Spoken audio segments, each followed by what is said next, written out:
It's Lisa from Been There, Got Out. And today's guest is a therapist who does a type of therapy that I had never heard of before. And she works with children. And I guess I'm going to say what it is. There she is. But anyway, it's something called space therapy. And so Emma Kate Freatman is here to talk about it. Let me see if we can get her. Oh, let me see if we can get her on properly. The opportunity to meet in real life. And she just told me like a tiny bit about what she does. So hopefully, here she is. I Yay! will be enlightened at the same time. But so glad to see you again. Before we even get into it, what is space therapy? And Yeah. then you introduce yourself because I don't know if many people have heard of it. I certainly hadn't. Yeah, I don't know how popular and well known it is yet. Hi everyone. SPACE is an acronym, much like everything else in mental health world. It stands for Supportive Parenting for Anxious Childhood Emotions, SPACE, space. Oh, great. All right. So perfect for our community because, as you know, I told you we deal with people in the most extreme divorces, separations, custody battles, and co-parenting hell. And so everyone's kid tends to be anxious. And so I'm so excited that you are on to talk about it. But before you even do, Emma Kate, can you officially introduce yourself and tell us a little bit about your background? Yeah, sure. Hi, my name is Emma Kate Freatman. I am a therapist in private practice in Wilton. Um, prior, whoop, Prior to going into private practice, I was working for Silver Hill Hospital, a psychiatric hospital in New Canaan. I am still contracted there. I do some trauma and PTSD treatment for folks who are there in their transitional living program. So it was important to me to keep a relationship with them. They're such an important institution, so I wanted to remain connected with them. Mhm. I've also worked previously for Kids in Crisis, both in outreach and in their safe haven shelter for children, as well as being placed as the in-school teen talk counselor at New Canaan High School. So lots of work with like kids, families in sort of emergent crises in school, in hospital settings. And then I went into private practice full time, I guess 2 years ago now, which doesn't feel like that. Yeah, yeah. Well, it's great that you have so much experience with kids in crisis and anxious children because like I said, that's like our world right Yeah. now, especially our people's world. So, before we even get a little bit more into space therapy, what's the kind of thing that would land a kid in therapy? Like, what are some signs that a parent would watch for to even know? And I don't know if it's different. Well, I imagine it's different for different ages. Sure, sure. But I think it's a really good question and it's helpful to be thoughtful about. And you're right, for different ages and stages, sort of what we're looking for and the intensity of changes might be different. But like very generally speaking, I tend to advise parents like we're looking for changes to their eating habits, their sleeping habits, their mood. Are they experiencing mood swings that like we can't attribute to just like puberty? Or we can't attribute to maybe stressors, or maybe the reactions to the stressors seem to be a little outsized for the situation, Mhm. or perhaps they're lasting longer than the stressor itself. So, for example, if we're moving, it would make sense that kiddo, regardless of their age, might have a hard time with that, might have their own reaction to it. But let's say they're losing sleep over it. Let's say we've moved 2 weeks ago and they're still having a really hard time settling. They're still irritable, on edge. If they're reporting feeling scared, if we're having nightmares, if we're having trouble eating, maybe they're complaining of like headaches or belly aches, things Mhm. that just don't feel normal for your child. Mhm. Um, I would also say like social changes. So if they are typically a kiddo who really likes to like hang out with their friends after school, or they love going to their sport, they're the first one to like plan a play date and they're starting to isolate. They're starting to say that they don't like their friends or their friends don't like them. Mhm. They're avoiding their sport or avoiding school, things like that. Any changes that don't feel like a one-off and that don't seem to be resolving within a couple of weeks, that's where I would suggest reaching out to, if not a mental health professional, maybe your pediatrician. Rule out other things too. Okay. And what if it's a kid who, like, how do you deal with a kid? I'm thinking older kids who say, I don't have anything wrong with me. I don't want to see a therapist. Mhm. Like who's resistant. Yeah. Yeah. I I've worked with a couple of kids who are resistant, and maybe there's a part of them that knows or understands why the therapy referral is in place, or why they need to come to therapy, or they need to be in IOP. And there's that resistance piece, right? It's part of their development. If they weren't resisting at some point during adolescence, like something's wrong, right? Yeah. So they want to exert some control somewhere. And that's where I'll often work with, I'll tell parents, like, at this point, it's kind of my job to help um, them feel comfortable getting in the door and maybe identifying something we can work on. So with some of my kids, I've taken the approach of like, hey, I understand that you might not want to be here. You might not really see the value in it. And it sounds like you need to be here anyway. So how do we make the most of it? Right? Hmm. Like if we know that you're going to be here for 45 minutes, what do you want to do for 45 minutes? Do you want to like talk about school? Do you want to talk about friends? Do you just want to play games for a little bit? Do you want to sit in silence? Not my favorite, but we can do it. Maybe Hmm. we don't end up sitting in silence. Yeah. I But mean, it's, it makes me think of rapport, like the yeah. importance, how important is rapport when it comes to a relationship between a therapist and a child? So important. I think with kids especially, they have such good sniffers for, how genuine is this person? Can I trust this person? And, especially if someone's maybe coming in on the defensive, or if they're coming in with a trauma history, it's going to take a little longer to build some trusting rapport. Trust is a big deal. Mhm. So, any intervention worth its salt, any evidence-based intervention, obviously we need to stick to protocols and stick to the treatment in order for it to be effective.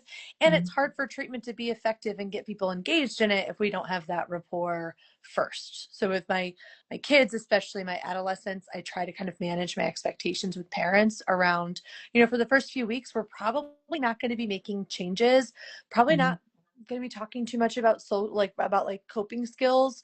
It's going to be more us getting to know each other and then getting comfortable, which most parents that I've worked with have like a good tolerance for and understanding of. Yeah, you're making me think about when, years ago when I was in the midst of my crazy separation, got both kids into therapy. My son's therapist in particular, it seemed like they were spending a long time talking about uh, debate and politics and things that were happening in the news. And I was like, when are you going to start dealing with What the about what's issues? happening here? Yeah, and the therapist Yeah. is like, this, no, this needs to happen. Like Mhm. we're going to get to that point, and they It's definitely did. true. It just happened all of a sudden. It is kind of funny. All of a sudden, it will just click. There's also a lot that most of us gather from like playing, or from just kind of having what feels like casual, like unrelated conversations, seeing like Hmm. how do kids interact, when do they brighten up, like when does their body Mm. language shift, like how can I tell that they're enjoying talking about something versus when they're just trying to like be polite and entertain me. If we're Uh-huh. playing a game, and they're teaching me how to play a game, for example, do the rules change while we're playing to like benefit them? Are they ever letting me win? There's a lot we can assess just from that rapport building too. So it's as frustrating as I think it can be for parents, and sometimes for me, because I'm like, let's go. Yeah, yeah. It is important, right, to not rush that rapport building process. Yeah, and I'm so glad I wasn't even thinking of talking about this, but I think it is important since you mentioned it about managing parent expectations. I Mhm. think for our community in general, parents are extremely worried about their children. And then when the kids go to therapy, some of the parents are like, I want to know what's going on. How do you set boundaries? Or do you Mm. encourage parents to have these follow-up appointments? Yeah. No, that's such a good question. And I mean, the answer I give could differ from what other therapists say, but like generally what I try to do is, depending on the age of the kid, I want you to be involved in some way, and in a way that feels appropriate, effective. So, if I'm seeing a 10-year-old, I'm going to have more FaceTime with mom and dad than if I'm Mhm. seeing a 17-year-old. Right. But I don't want parents of my 17-year-old to be completely disconnected, or not know what we're working on, or, not feel like they can ask for updates or join sessions every now and then. So, with my 8, 10, 12-year olds, maybe I'm having parents join our sessions for the last few minutes so we can provide some updates. And then as we're getting more into like middle school, high school, that's where we might phase out more to like, all right, let's have our own dedicated like meeting time, mom and dad, where we can provide some updates, but help kiddo feel a little more like, oh, like this is my private time, like with Mhm. Emma Kate. And if we want parents to join, great, but it's not as ingrained in the process as it might be when they're little. As kids develop more skills, create, excuse me, more independence, more autonomy, there's less of a need for Mhm. parents to be in the room. Whereas with the younger kids, especially, we really want to take, parent behaviors, parent accommodations, what's going on at home into Mhm. account. As kids are getting older and maybe spending less time at home, it's not as though home environment isn't incredibly important, but there's a little more independence, autonomy. If a kid can drive themselves to practice, for example, that's a whole like hour in the car, probably Mhm. less with mom and dad than they would have had when they were 12. So we want to kind of meet kids and parents where they are in terms of like influence, what's helpful for me to know, and what do my kids need to like deal with themselves, and I can be the supportive bystander. It's a lot Yeah. of So nuance. yeah, yeah. I mean, that's really helpful. And I'm thinking, how do you deal with boundaries in terms of what a kid tells you that's Mhm. private and then the parent that's saying, I need updates? Like, Right. I would think a kid would say, I don't want you telling my parents Yeah. what we talked about. So what I do is I try to kind of set the stage whenever I'm getting a client who's a minor, whether they're again 17 or 10, right? That first meeting, I want parents in the room so that we can, from day one, sort of be on the same page with like, hey, what can we all agree we might want to use this time to work on? And we can always change our minds. We can always tweak it as we make improvements or as things change, we'll shift, but like, tone setting. Hmm. And that seems to help with kind of figuring out, okay, what's okay for me to share with mom and dad that doesn't feel like a violation of your privacy, because we've already decided that we all know you're working on, reducing anxiety around school, or, school refusal, or we want to enhance like your social skills and friendships. So that's not a secret. Mom and dad already know about that. So most of the time my kids can agree with me, like, yeah, you can give my parents updates on how that's going, and Hmm. and what we're doing about it, and maybe even how they can help, or what actively is not helpful. I also try to repeat and set tone. I just got some artwork to print out to put on my walls that has Ooh. the language for Uh-huh. confidentiality, where I just say, everything we talk about for the most part stays between us. Yes, you're a minor and your parents are engaged with us, so we're going to give them updates. We're going to share, what makes sense for them to know, but I'm also not making like a PowerPoint presentation for them every Hmm. week of like, here's what we talked about and Yeah. here's what they said about you.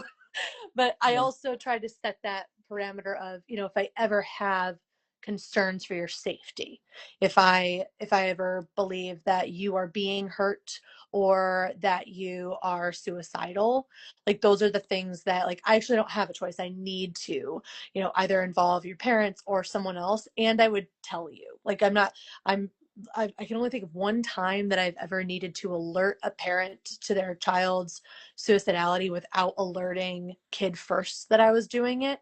That it Hmm. was some like extenuate, I can't remember the exact circumstances of why, but usually I'm like, if I need to tell your parents something, I'm telling you that. I don't want there to be a surprise. I don't want that to impact our rapport, or come back to your parents, right? And like thinking we're in cahoots and I'm not your therapist. Right. Right. So I try to be Okay. really open and like consistent about the communication. Yeah. Yeah. I mean, because I imagine you don't want it to feel like some kind of betrayal of trust. Right. No. And I think too, like especially with my older kids, they can kind of wrap their heads a little more around like, if I need to share something with mom and dad that's uncomfortable for kiddo, it's not a betrayal of trust. I'm not doing anything that I said I wouldn't do. It's just Mhm. uncomfortable. Yeah. And we figure out, how do we tolerate that discomfort? How can I help support you in that moment? Right? I'm not going to make different clinical decisions based on keeping you comfortable. That wouldn't Hmm. make me a very good therapist, but I can support you in tolerating the discomfort and figuring out what are we going to do with it. Yeah. Yeah. Which is Makes a sense. lot of like what space is about too. I think that's why it's an intervention that works so well for me, is it just lines up with my sort of like clinical MO. Yeah, and I am going to ask you about to get into that next, but I just, of course, thought of another question since we talked about parents. How do you deal Mhm. with parents when they're in severe conflict and they're not on the same page? Mm, that's a tough one. Yeah. I try to be kind of like same thing with my kids. I try to be really clear and I try to encourage communication. Um, and I try to also consult with like parents and with my like, the CCA ethics board on like what what is appropriate. I don't want to accidentally step in it or overstep if someone's going through, divorce proceedings and maybe they're not supposed to be Hmm. communicating via email without someone else copied or that sort of thing. So I try to ask questions. I try to like I don't want to think I know more than I do, sort of thing. And I run into that quite a bit where parents might not be on the same page, or maybe parents are separated and one is just a little more actively involved than the other.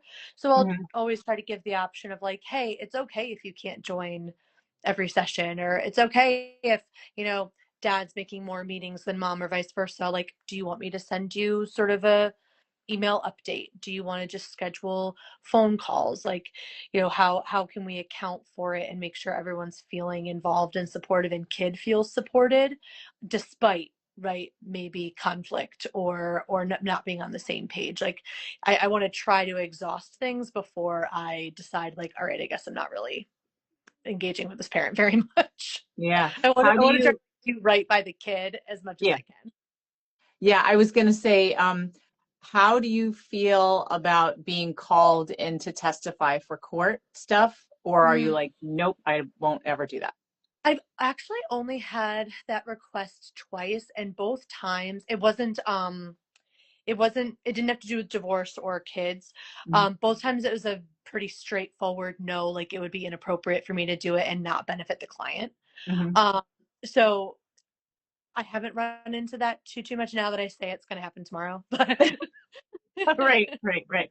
and Yeah. that's where I tend to lean on like, okay, I would want to consult with colleagues, probably consult with my own legal counsel around like what makes the most sense here. Is this helping the client, and or is this something that I am like legally compelled? But luckily I haven't, knock on wood. This isn't wood, but we're gonna say it is. Luckily it hasn't happened. Yeah, yeah, yeah. I think it, when we've talked about it before, it's been a bit of a struggle because a lot of therapists say they don't want to get involved with court proceedings because it would be a betrayal of confidentiality. There wouldn't be really therapeutic intervention for the child because if the goal is to help the Right. child and then things are being reported to the court, then Right.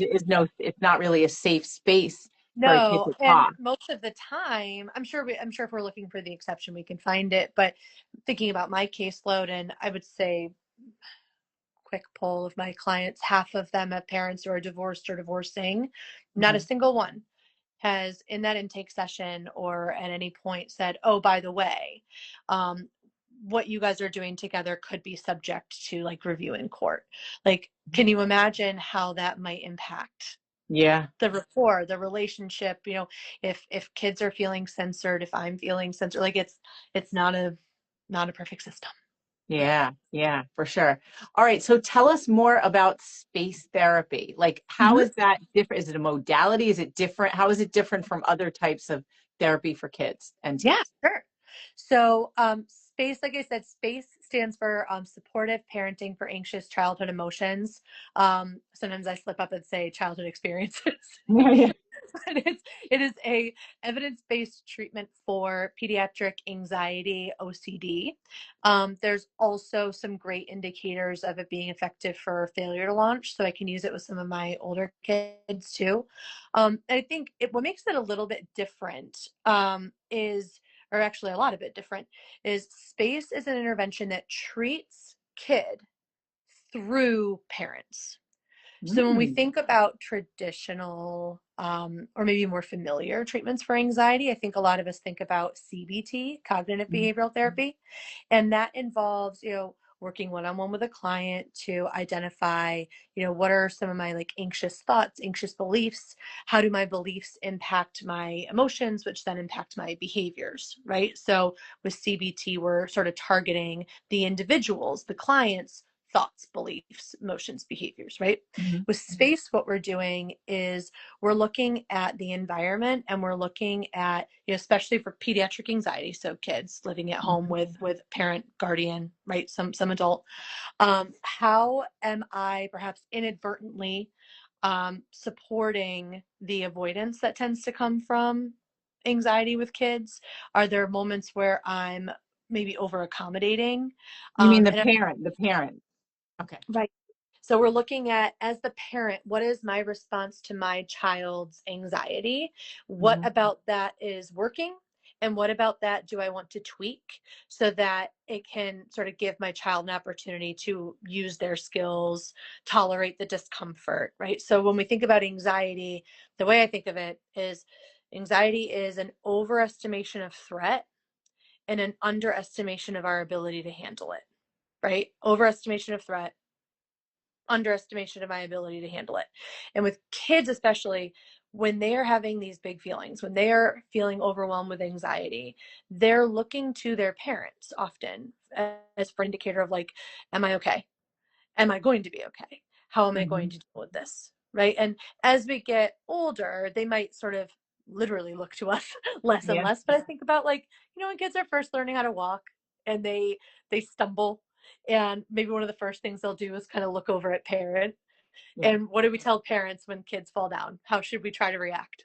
Yeah. So it's like, you're okay. Come on, keep Okay, going. you got You're it. Like, ooh, fine. ouch, let's try it again. Right. Right. And like as we get older, sometimes I think we lose a little bit of that because the Yeah. stakes get higher, right? Like Mhm.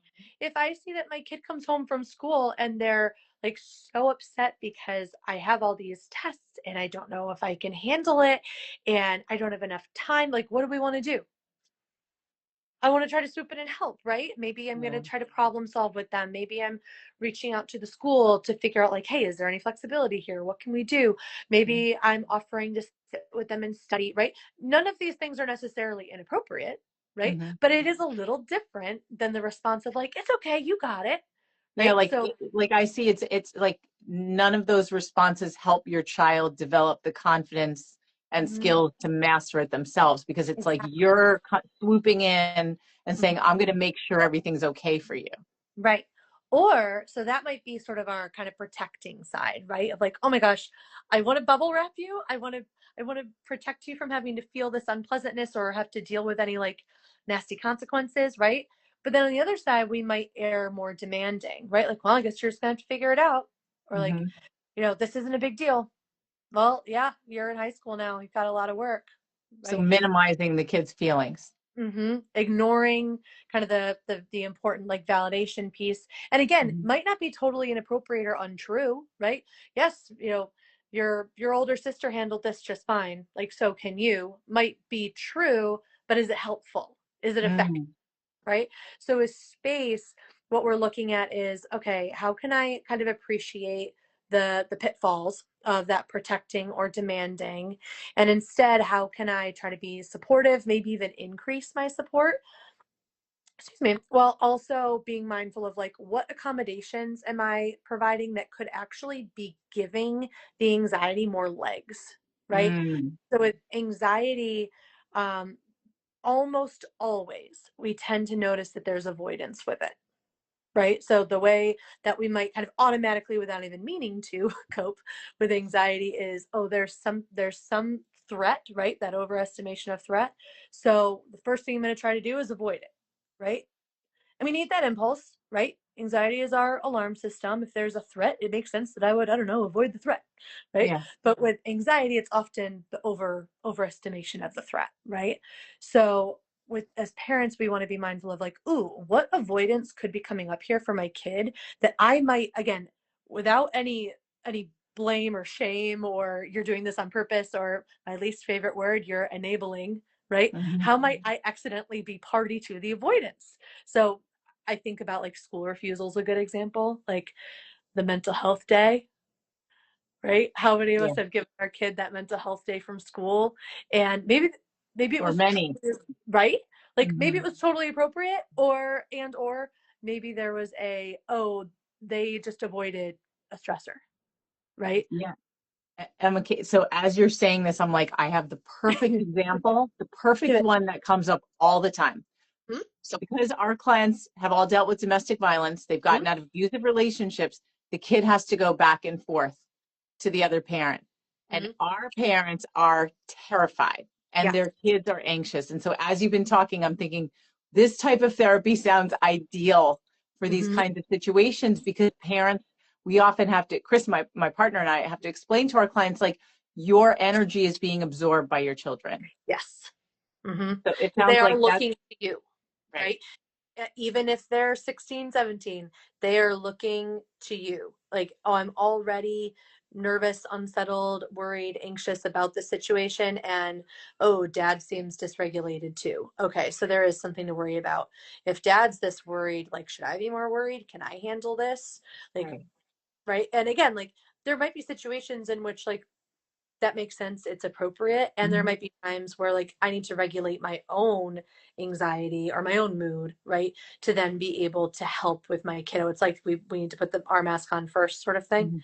Mhm. Mhm. So what I like about space is it does kind of allow us to do that with parents too. I like that it helps parents feel a little bit more empowered to evaluate, like, okay, how can I help my kid? How can I empower them to handle something that, like, I know they can handle? It's going to be tough, it might be uncomfortable, but I know they Mhm. can handle it. And if I want to be convincing in conveying that message, like, what do I need to do? How do I Mhm. regulate myself? Right? So it's I really like it because it is treatment for the kid, right? We're measuring outcomes for kid, but I think parents gather a whole lot of skills and confidence and competence as part of the training too. So Yeah, I like anything like absolutely. that where, like, everyone gets something. I'm happy Yeah. with. So we talked about, though, you're meeting with the kids and then the parents checking in, but I'm thinking now you're meeting with parents. Yeah. So I have It's some, not just right. parents to check in. So I have some folks who I've, like, met kids in passing. I've, like, seen them as part of my initial assessment to determine, what treatment makes the most sense here. But I'm not actively seeing kid. I'm just seeing parents. And Really? space is it's sort of time limited. It's not something that people would do forever. So Hmm. I might see parents for, sometimes we can fit it in like 12 to 14 sessions. So if I'm seeing them every week, maybe I see parents first for a few months, and then I shift to, working with kiddo, or maybe kiddo has their own therapist and we're collaborating, right? Yeah. And I've had some other cases where I've been seeing child as the client. And then as I've gotten to know them, gotten to know family, maybe they've shored up their skills, they were less in crisis mode. I've noticed, like, ooh, this might be a good time to actually shift gears and try something else. Like, let's give you an opportunity to use all these skills that you've been practicing. And prior to being trained in space, I obviously didn't know how to do it. So there was some of that shifting over to where I noticed, like, ooh, this is a good time to use this intervention. This could be really useful here. But yeah, it is a little bit of a reversal. I'm so used Yeah. to, if my kid is the client, or I guess if my client is the kid, then kid's in the room. And it's a little different. And it's great for those cases where maybe kid doesn't want to go to therapy. Maybe there Yeah, I is. mean, I'm very excited because I think this could be super useful for our community because parents often feel really helpless and their kid doesn't go to Yeah. therapy, not just because the kid doesn't want to, but because their ex won't agree to Yep. allow the kid to go. Hmm. The other thing I'm thinking about is this considered a type of family systems therapist because you're working with the family, or is it just a totally different thing? It's a good question. I think it's very complementary to family systems work because we are looking at the child as part of the family system, and how can we make some changes to the environment and our responses to the child, which will have an impact on them. But it is separate. Yeah. Wow, super helpful. So Emma Kate, I know that we're out of time almost. So can you tell people how to find you? And are you Sure. only allowed to practice in Connecticut? Do you do any virtual? Like, tell us a little bit more. Oh, sure. Here, I'm going to hold up in case anyone is interested in learning a little bit more about space. So, space is actually developed here in Connecticut at Yale by Dr. Eli Lebowitz. The Yale Child Study Center uses it. So, if you're local to Connecticut, it's a little easier to find space providers because of Yale being so local. Here's his book. Breaking Free of Child Anxiety and OCD. Okay, great. It's Eli backwards, but I got it. And then I see clients in person in Wilton, Connecticut. I'm also happy to see folks remotely. I'm licensed in Connecticut, Pennsylvania, and New Jersey.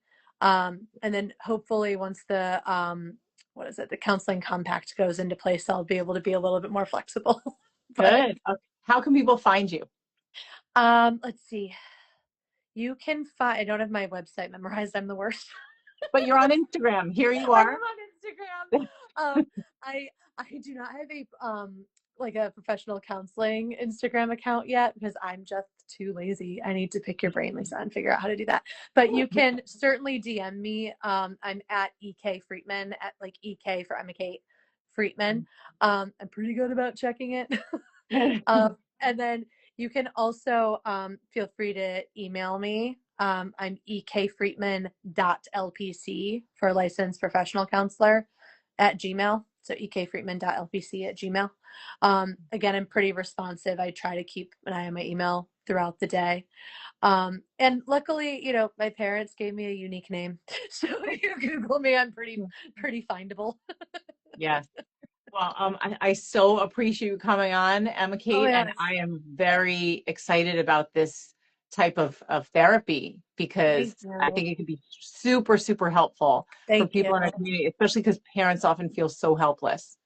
Like I'm such a nerd about this, but I love this intervention so much. I think it meets so many needs. It scratches so many itches in terms of like what are the things that parents need to feel equipped, and then how does it trickle down to kids?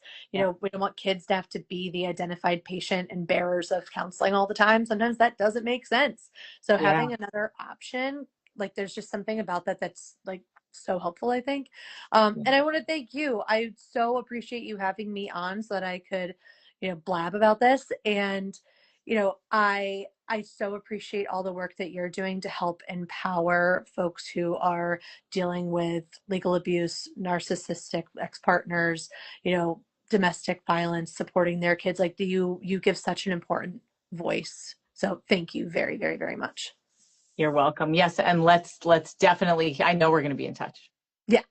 and I'll probably see you. All right. Thank you again so much, Emma Kate. Thank you so much. Good to see you. You too. All right. Talk soon. Bye. Bye.